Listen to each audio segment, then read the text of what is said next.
Hey guys, welcome to the channel. I'm Chevy from the Millennial Parent, and today we are going through how to get the most out of your NDIS plan.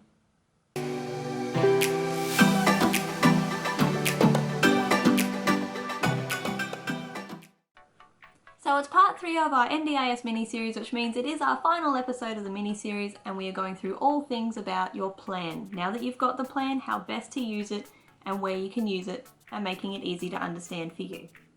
If you're new to the channel, please sure to hit that subscribe button and hit that little bell so you don't miss any content. Hit that like button so I know you're there, and pop down in the comments hello so I can say hi back. So in episode 2, which I'll pop up in the cards above, we spoke about the planning meeting. In that video I also spoke about funding management options. Since recording that video I found out that those options have actually changed, so I'm going to quickly update what they are now. So let's just get into that. There are still 3 options to pick from, but now there is self-managed, plan managed, and NDIA managed. So self-managed, it still remains unchanged. So you get ultimate flexibility, you can pick the providers you want, but you still have the same cons where you could end up out of pocket for the interim while you wait for the NDIS to reimburse you, and you also still have to keep all your paperwork together. Option 2 is plan managed. So what still remains the same is that it is still managed by your planner or your planner's organization, otherwise known as your LAC, but what has changed is you can go with non-registered NDIS providers where previously you weren't able to. But you can only do that if your LAC or your planner is an NDIS registered provider. If they are not a registered NDIS provider, then you can't use a non-registered NDIS provider for your therapies or resources and such. But they still keep together all the paperwork for you, so you still have the pros of you don't have to worry about invoices or keeping records, etc. They take care of it all. And yeah, so there's far less cons with that now, except for just providing more control. Someone else would have more control over your plan. That's the only real con I would see. Now the third option has completely changed. It is NDIA managed, which means the NDIS or NDIA, they take care of the planning management for you. So it is by far the most restrictive, so you have to use NDIS registered providers. They keep all the records. They have ultimate control of your funding, but it is an option that is out there as well. So self-managed, ultimate flexibility, pick your providers, just a chance of being out of pocket, and you have to keep all your receipts and all your paperwork. Then you've got plan managed, which is still managed by your planner or your LAC. You can use non-registered NDIS providers with them, only if your planner is an NDIS registered provider themselves. But there's still the flexibility of choosing your own person, like your own provider, your own therapist, resource provider, etc. But ultimately you are still giving someone else more control over your funding. Then you have your NDIA, NDIS managed, which it is the most restrictive, but some people don't have a choice with who's around them. But NDIS registered providers, everything is kept by the NDIS, so pretty sure you're not going to get an audit, which is a pretty good pro. And yeah, so they are the updated NDIA, NDIS funding management options. I do apologize for any confusion from the last video, but there's the update now, so cool. Now we can get into the real content of today's video, which is talking about your plan. Now that you've got it and how to use it, and I'm going to break down all the different funding categories and just put them into layman's terms for you guys to keep it simple and easy for you.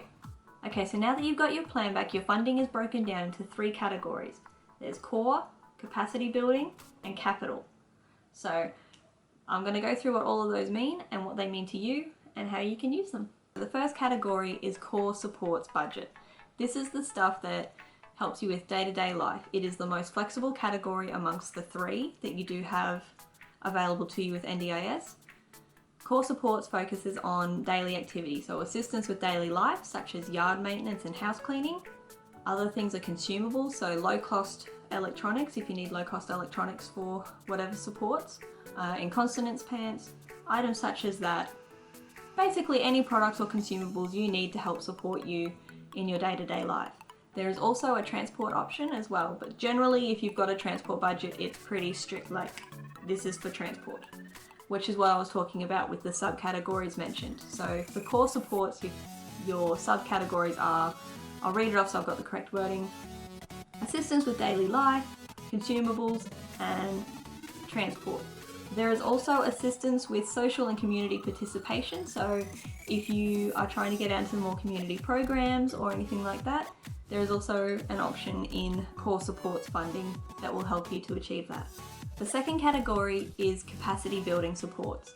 Now this one has a fair few subcategories, and with core supports, what you get assigned for each category, that is it. There is no movement, so you can't take a little bit from this subcategory and move it to there. What's in this category is in this category. So it is very rigid, but it is what the NDIS was designed to do, which was to build capacity for certain things. So I'm going to quickly read through all the subcategories, because there are a few. So the subcategories for capacity building funding is, and I'm going to read it off my phone again so you've got the correct wording. There is support coordination. So this is the amount for your support coordinator to help you to use your plan. So if you require a third person to help you utilize your plan and it costs money to use that person, there is funding allocated to help have that person help you use your plan.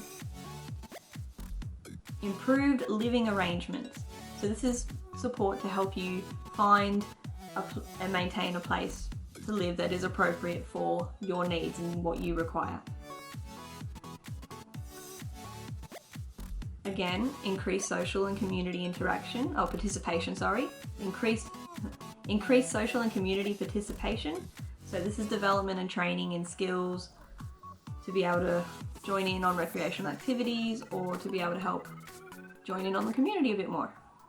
Finding and keeping a job. So this is related to all things of employment support. So helping with related training, any assessments you need to, and help to be able to find and ideally keep a job for yourself or for the person that you're supporting in the NDIS. Improved relationships is another subcategory, which is all about helping you with behavioural issues or anything to help you interact with others a bit better, to help build those relationships.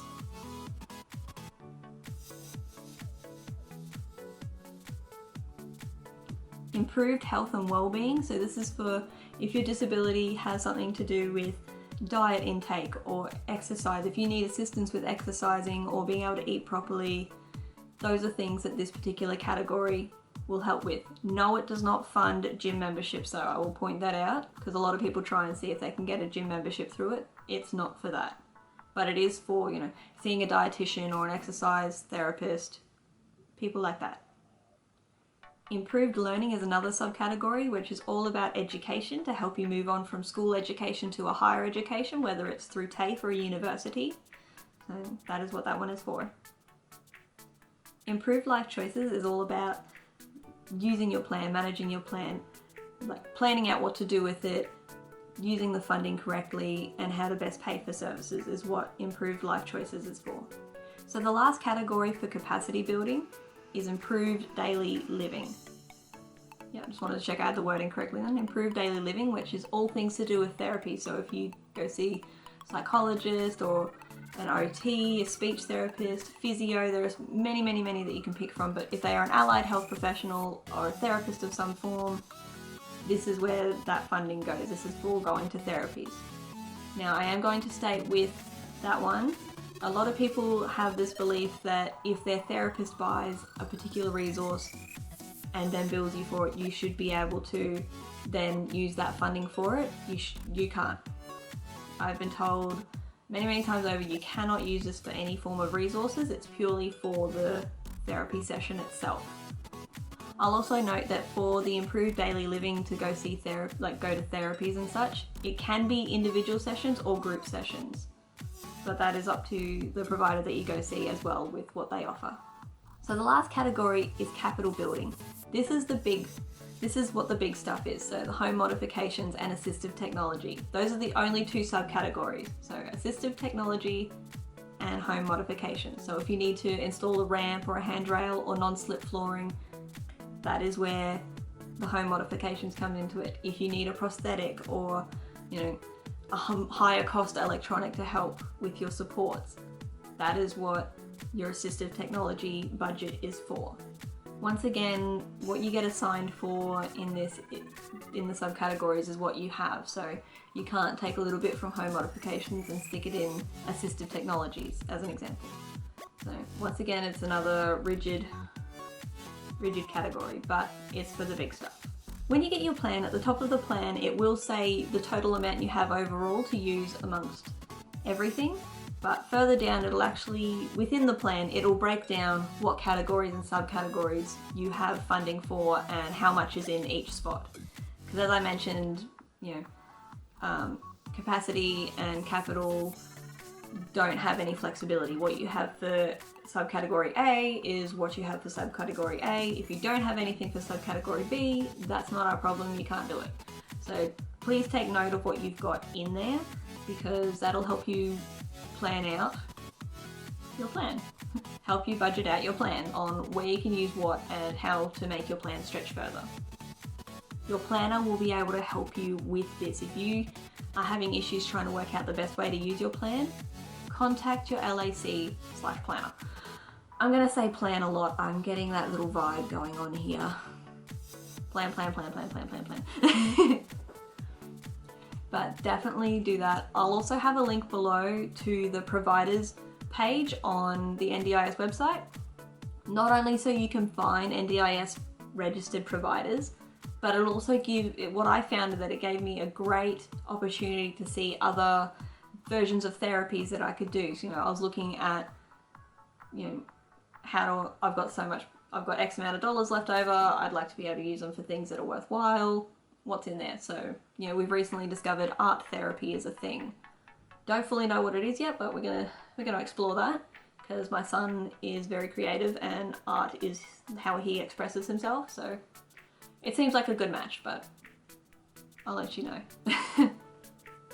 But yeah, back to the point of the provider list actually gives you a great scope of where you can use your funding especially when you might not be so sure. Like I found out recently you can use improved daily living for like physios. I was not aware of this. So I'll put that in the description below. I'll link that so you can check all that out. Other things to note with your funding, there are some little notes that you can have on. I'm once again going to read it off so you and I both have the correct wording. If you have things in your plan with stated supports in it, it means that it is not flexible. So if you have, improved daily living, stated support, $4,000 for psychology, then you will, $4,000 out of the improved daily living budget that you get given is for psychology. That's the best way I can explain what that is. Another one is in-kind supports, which are things that have been prepaid. So if you've rolled over from another government support into NDIS, so if the government's already paid for something to help with yourself, whether it's like an assessment or such, then it'll roll over onto your NDIS plan as an in-kind support, which means it's been prepaid for, the government's already paid for it once, so you need to stick with that particular provider to roll out what's already been paid for. After you've rolled through what's already been paid for, you can then change therapists, etc. if you need to. Another thing on there is quote required. So if you have a support there, I would assume this would go for something like the home modifications, where a quote would be required to install a handrail. You would need to have a quote and information like that and then give that to the NDIS so then they can give you appropriate funding for such things. One thing to note here is if you have mobility allowance, I'm going to read this directly because I don't want to bugger this up because it involves your payment. When you become a participant in the NDIS, your plan will include any supports that the NDIS will fund, including any reasonable and necessary transport-related funded supports. So if you are receiving a mobility allowance when you receive an approved NDIS plan, your eligibility for the mobility allowance payment ceases, which means it stops. That's why I'm reading it, because it's very important. You cannot receive mobility allowance once you have a plan with the NDIS. However, you will keep your healthcare card if you have one. So I'll put a link down below to further information about that particular thing, because I know when you're on a particular payment, regardless of if you have rent assistance, regardless of whether you use it for rent, that's still money that you have in your household budget. So I will put that down below, and that's why I wanted to read it out, because things that mess with payments, that it's like going to a job and getting told, hey, you're getting cut $5 an hour. You're gonna feel it. So that's just why I wanted to read that directly. So my tips for getting the most out of your NDIS plan is have a good rapport with your planner. Keep in touch with them, even if it's just to say, hey, how's it going? Getting myself known and being a squeaky wheel. They will also, if they're worth half their weight in gold, communicate with you. They'll check, hey, you haven't used so much funding. How's it going? Is there anything we can help with? And such. So having a good rapport with your planner is amazing. They'll also point out other things that you could use your funding for. Another thing which I'll put down in the comments, I'll put down in the description below. I don't remember if I've said this already because I have a goldfish brain 99% of the time, is the provider list for NDIS registered providers. Not only you can find a registered provider in your area, but it also shows the different options, and for improved daily living where you've got just your therapies.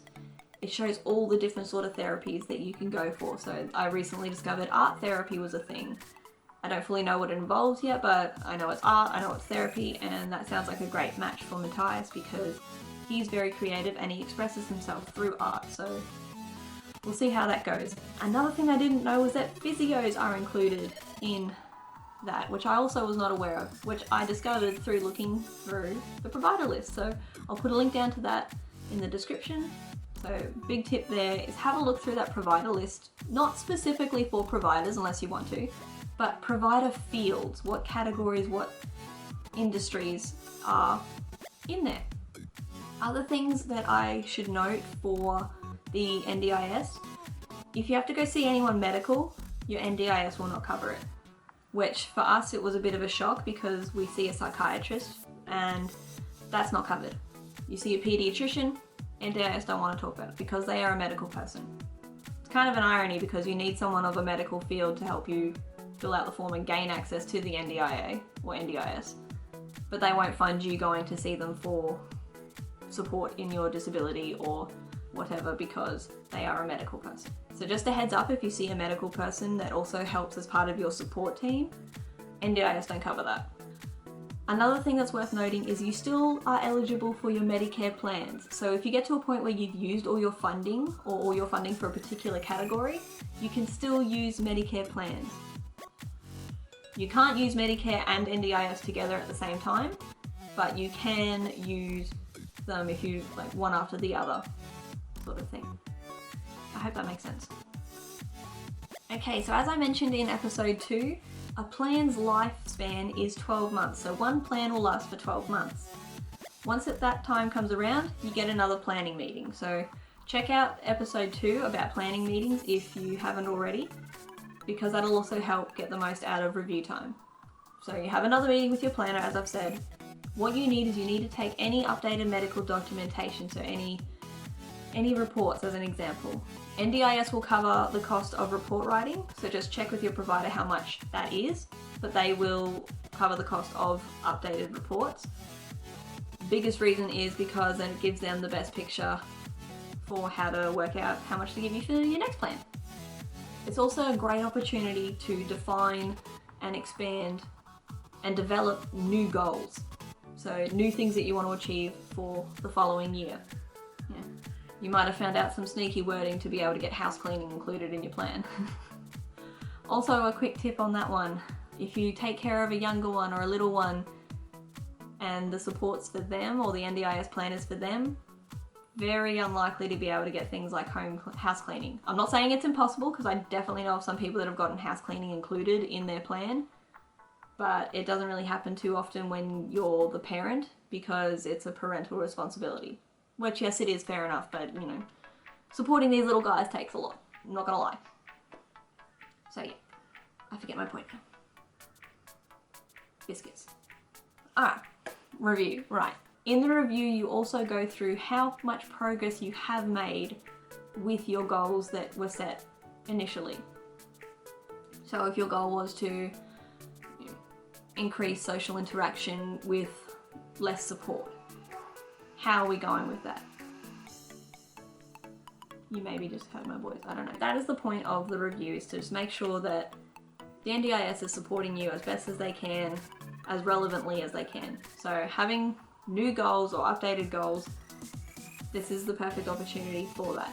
It also gives you an opportunity to think of or work on anything that you wish it could be improved on from your last plan. So if you're really hoping for funding for, say, respite care, or really hoping for funding for consumables, that is something that you can work on with your planner for your new plan, and just try and put more emphasis on those particular related goals. Something else that I'm also going to note is, if you don't use all your funding from a plan, chances are you're going to get less funding next year. So that is something to keep in mind. So navigating the tips that I've mentioned just before is something worth doing, because if you, as I said, if you don't use all your funding, the NDIS will look at it as, well, you didn't need that much, we'll give you less next year. So that's just something to keep in mind for when you do come up to review time.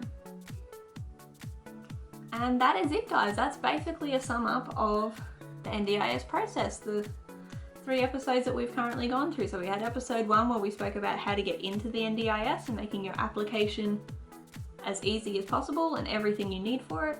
We had episode 2 where we spoke about your planning meeting, what to expect and how to prepare for it to be able to get the most of a plan, as big of a plan as you possibly can. And now we've got episode 3, which we've just gone through, about how to use your plan and where you can use your plan, as well as going through reviews to be able to forward plan your next plan. So thank you so much for watching, guys. If this has helped you, please hit that thumbs up button and put down in the comments below anything that you have that's NDIS related, any NDIS questions or experiences. Please hit me up. I'm more than happy to help you. I'll endeavour to keep helping you to make the NDIS as simple as it can be, because it really is a simple system and it is absolutely brilliant once you get in the door. So I'm always here to help with that. Just hit me up in the comments. I'll do what I can to help you. Thank you so much for watching, guys. Please consider subscribing if this has helped you and for more content related to this. Also, once again, put down in the comments below any other content you want to see on this channel. And thank you so much for watching. Bye, guys.